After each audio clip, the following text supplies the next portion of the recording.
काहे सखी बड़ा ढेर दिन बाद मिलल बारू हो, तने उनकर हाल चाल सुनावा। ये सखी का बताई तोहर यारवा के हाल।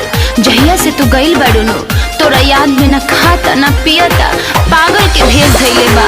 ल है सुना आगे बोलो कुछ तो सुनावा सखी गौवा के खबर, कैसन बा हमर दुलरुआ लभर। मत पूछे सखी का बताई तोरा के। अरे कुछ तो सुनावा सखी गौवा के खबर, कैसन बा हमर दुलरुआ लभर।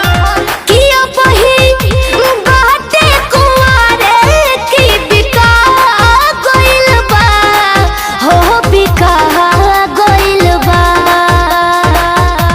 ए सखी हो तोहरो यारवा पागला गइल बा, तोया पर दाढ़ी बढ़ा के साधुआ गइल बा।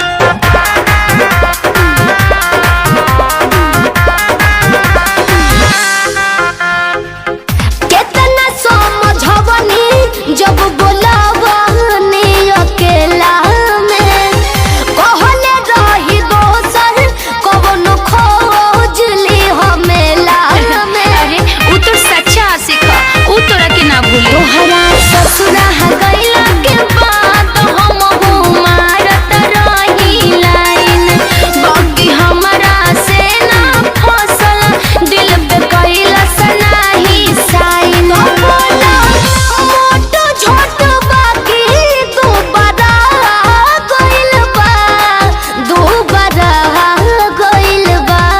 जतने सुनर रहे अब सुधार गइल बा। ए सखी हो तोहरो यारवा पागला गइल बा।